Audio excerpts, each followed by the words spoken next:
situasi di persidangan sendiri tuh banyak persyaratan atau banyak yang diajukan oleh pihak sebelah sendiri ya Bang, Iya. tanpa ada kesepakatan. Iya. Iya, dan itu dibilang bahwa itu adalah tugas dari mediator. Tidak. Mediator tuh hanya mengatakan bahwa kalau memang ada niat baik untuk ini, artinya itu bisa dimediasi. Permintaan penggugat kan ingin ketemu sama anaknya. Jadi mediator bilang, bisa nggak anak-anak dipertemukan? Kan begitu. Di sini bilang, bisa, tapi misalnya saya harus ikut, gitu misalnya. Ruben bilang, loh dulu aja kamu nggak ikut, kenapa mesti sekarang ikut? Ini kan mau quality time-nya saya dengan anak-anak, gitu misalnya. Terus kemudian tambah lagi misalnya, boleh, tambah lagi, tapi ada. Jadi karena Rubennya sama seperti apa yang tadi saya katakan, dia nggak mau ribet-ribet gitu ya.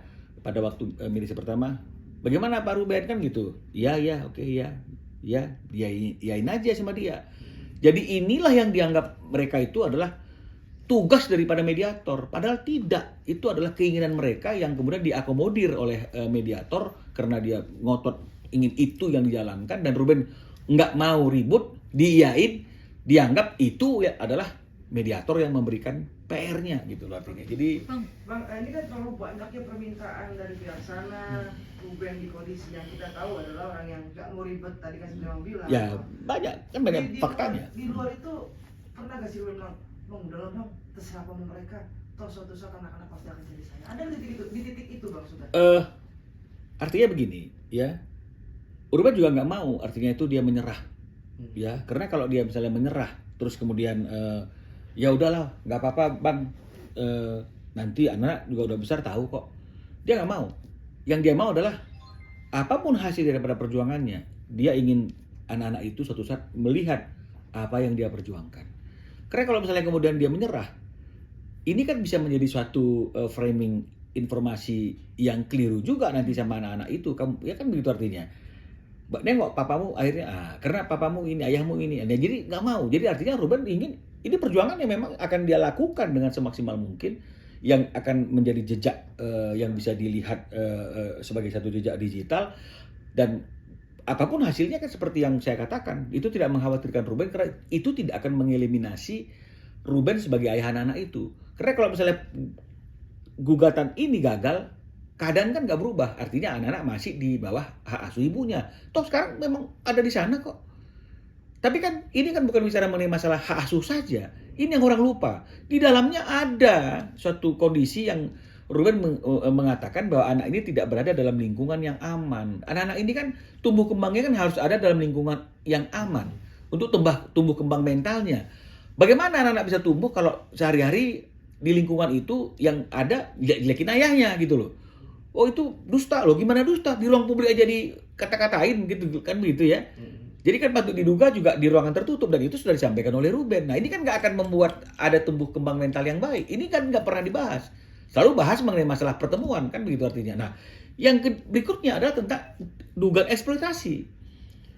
Ya semua orang udah bicara gitu. KPAI sudah bicara, Komnas Anak sudah bicara. Dari apa yang ada ini mereka mengatakan ini sudah bisa masuk ke dalam yang namanya eksploitasi. Ini kan yang dilarang oleh Ruben dari sejak awal. Secara pribadi, jangan anak-anak dilibatkan dalam live TikTok jualan di malam hari, baca komen. Karena tugas anak-anak itu bukan bantu jualan live TikTok, tapi belajar atau istirahat atau bermain. Tapi kan nggak ditanggapin nih. Sehingga akhirnya kemudian ini menjadi perhatian banyak masyarakat. Nah kalau Ruben nggak mempersoalkan itu secara hukum, nanti orang-orang yang berpikir Rubennya yang nggak waras. Anaknya diperlakukan seperti itu kok nggak berjuang. Kan begitu. Nah jadi ini kan juga harus diperiksa dalam proses persidangan itu, tidak hanya mengenai masalah waktu bertemu, pembagian waktu saja gitu loh. Jadi ini kan harus tetap berjalan. Ya, apapun nanti keputusannya, yang kita yakini tidak akan mengeliminasi Ruben sebagai ayahnya dan tidak akan mengurangi hak anak-anak untuk bertemu ayahnya dan sebaliknya. Sama juga yang seperti kami katakan, kalau memang Ruben yang memenangkan hak asuh anak ini, tidak akan juga mengeliminasi hak ibunya untuk menjadi ibu dari anak-anak itu, ya, dan juga tidak mengeliminasi hak ibunya untuk bertemu anak-anak itu. Jadi sebenarnya apa persoalannya? Nggak ada kan, ini kan yang masalah ego aja.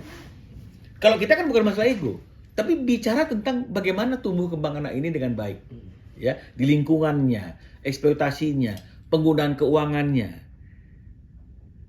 ini yang masyarakat harus paham gitu loh. Jadi jangan artinya itu kemudian kita terjebak dengan satu dua macam isu yang kemudian itu memang dijadikan sebagai tempat perdebatan untuk menutupi hal-hal yang lebih krusial lainnya gitu loh. Bang, Ini tapi kan- mungkin dikit lagi kan menjelang putusan sendiri ya Bang. Oh, belum putusan. Jadi gagalnya mediasi itu membuat perkara ini harus disidangkan dan diperiksa di ruang sidang dalam perkara pokoknya. Tapi kalau misalnya kemudian kemarin mediasinya berhasil, maka gugatan kami tidak perlu diperiksa. Karena ini gagal, ya mau nggak mau kan yang harus diperiksa kan gugatan kita. Masuk pokok perkara. Masuk pokok perkaranya gitu. Jadi tanggal 2 ini sidang untuk menyatakan mediasi gagal, pembacaan gugatan atau perbaikan gugatan jika memang ada, kan itu kan memang masih seperti itu hukum acaranya. Lalu ya kemudian tentu menentukan kapan tanggal jawaban. Kemudian tanggal replik, duplik, pembuktian, saksi dan putusan. Jadi tahapannya seperti itu. Berarti tanggal 2 Mei udah mulai masuk ke dalam persidangan. Masuk ke dalam pokok perkara itu ya. Jadi yang perlu juga kami sampaikan agar jangan nanti ini juga menjadi gorengan di media publik ya. Kalau mediasi ini kan karena memang ingin dimediasikan ya antara prinsipal dengan prinsipal untuk mencari solusi di luar persidangan perkara pokok, kan memang sebaiknya mereka hadir ya. Tapi kalau sudah pemeriksaan perkara pokoknya, karena masing-masing pihak ini sudah memberikan kuasa kepada kuasa hukumnya, maka yang wajib hadir itu adalah kuasa hukumnya. Ya, prinsipal itu tidak wajib hadir meskipun tidak dilarang kalau mau hadir. Jadi jangan sampai nanti ketika Ruben tidak hadir karena memang tidak ada kewajiban dan hukum acaranya memang cukup diwakili oleh kuasa hukum, ini juga menjadi suatu framing untuk membuling, memojokkan Ruben. Ini yang saya nggak mau. Jadi sebenarnya jangan begitu. Kita mainnya ya gentle aja gitu loh. Artinya nggak ada masalah kan. Perbedaan pendapat tuh kan wajar saya bilang. Ya itu wujud daripada kain pola pikir. Tapi kalau misalnya kemudian perbedaan pendapat itu karena sesuatu yang dibuat-buat gitu dan itu tidak sesuai dengan hukum acara dan kebiasaan dalam persidangan, ini kan akan menjadi aneh gitu loh.